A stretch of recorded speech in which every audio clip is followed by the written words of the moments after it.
واخيرا عرض ريدوت باي الخصم 60% على الفيزا رجع تاني.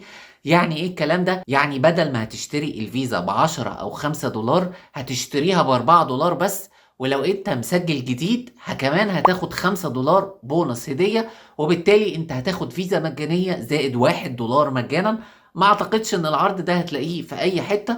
والعرض عشان تشترك فيه بتدخل من الصفحة الرئيسية في التطبيق، بتلاقي اللي هو الفاينل سيل في 2024، بتضغط عليه بيقول لك تاريخ صلاحيته من كذا لكذا، وبيقول لك كل المطلوب منك ان انت تضغط على كلمة انفايت وتخلي اي حد يسجل عن طريق الرابط الاحالة بتاعك. طبعا عشان تسجل في العرض ده مش مطلوب منك خالص ان انت تخلي الشخص اللي يسجل من خلالك ان هو يشتري البطاقة. ما عليك ان انت تبعت له رابط الاحالة، او حتى بعد ما تبعت له الرابط خد يا سيدي موبايله لو حد من اهلك وسجل له الحساب. ويا ريت كمان لو توثقه مش هيخسر، بس مش مطلوب منه ان هو يشتري البطاقة. بعدها بتلاقي العرض اتفتح لك خصم 60% على البطاقة طول مدة العرض، وليك مرة واحدة بس الاشتراك. يعني هتشتري البطاقة بس مرة واحدة في خلال مدة العرض. ولو كنت لحقت العرض اللي فات بتاع 11/11 فبرضه ليك الحق ان انت تشترك مرة واحدة بس في العرض ده. بس لازم الاول تشحن التطبيق بمبلغ الفيزا اللي هو 4 دولار، يا اما عن طريق باينانس يا اما عن طريق اي موقع من المواقع اللي شرحتها هنا على القناة.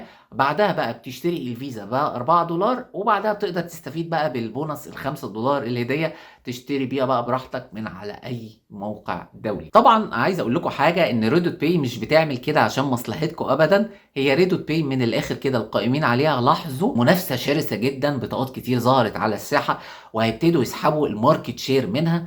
فبالتالي عايزين يعملوا عروض جامدة حتى لو مش هيكسبوا كتير، لكن المكسب هيبقى قليل وهياخدوا اكبر عدد من المستخدمين بعروضهم. انا شايف ان الموضوع ده فيه مصلحة للكل، لانه انت مستفيد من المنافسة بين الشركات دي، لان كل شركة هتروح تعمل العروض. معاك ريدوت باي عاملة العرض ده في الفترة دي، ومعاك باي بيت عاملة عرض البطاقة المجانية وشغالة على جوجل بلاي المصري، موسوالد شغالة على جوجل بلاي المصري، وكانوا عاملين عروض ايام البلاك فرايداي.